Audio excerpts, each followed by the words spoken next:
और नेताओं की होली कैसे बीतेगी, उस पर भी हम आपसे चाहेंगे कि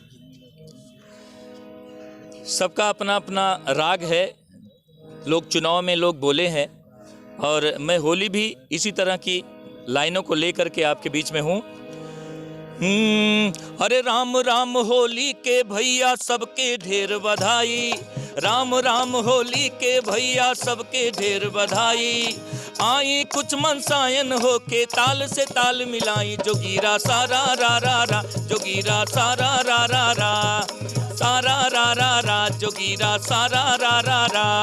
नेता खुल के गावत नइखे होली वाली गीत, नेता खुल के गावत नइखे होली वाली गीत। इतना रुपया खर्च भइल बाहर मिली की जीत, जोगीरा सारा रा रा रा, जोगीरा सारा रा रा रा, सारा रा रा रा, जोगीरा सारा रा रा रा।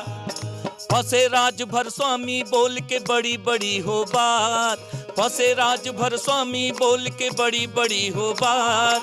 सूझ गईल मुँह जनता मरले बाई भी हम पे लात, जोगीरा सारा रा रा रा, जोगीरा सारा रा रा रा। 100 सीटन के लालच दे के भइल भतीजा काल, 100 सीटन के लालच दे के भइल भतीजा काल। अडवाणी जी बन गईले घर में चचा शिवपाल, जोगीरा सारा रा रा रा, जोगीरा सारा रा रा रा, सारा रा रा रा, जोगीरा सारा रा रा रा।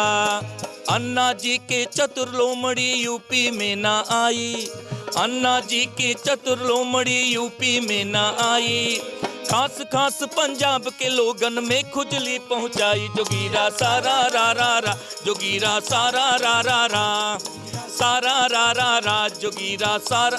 और आखिर में कहना चाहूंगा, नहीं मिला यूपी में अप टू डेट कोई भी छैला, नहीं मिला यूपी में अप टू डेट कोई भी छैला।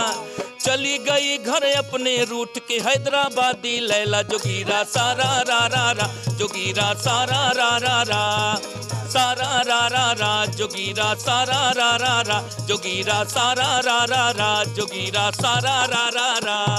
होली हो। ये थे भोजपुरी गायक रविंद्र सिंह ज्योति, जिन्होंने अपने गीतों के माध्यम से तमाम नेताओं की होली को बताया कि कैसे किसकी होली बीतेगी।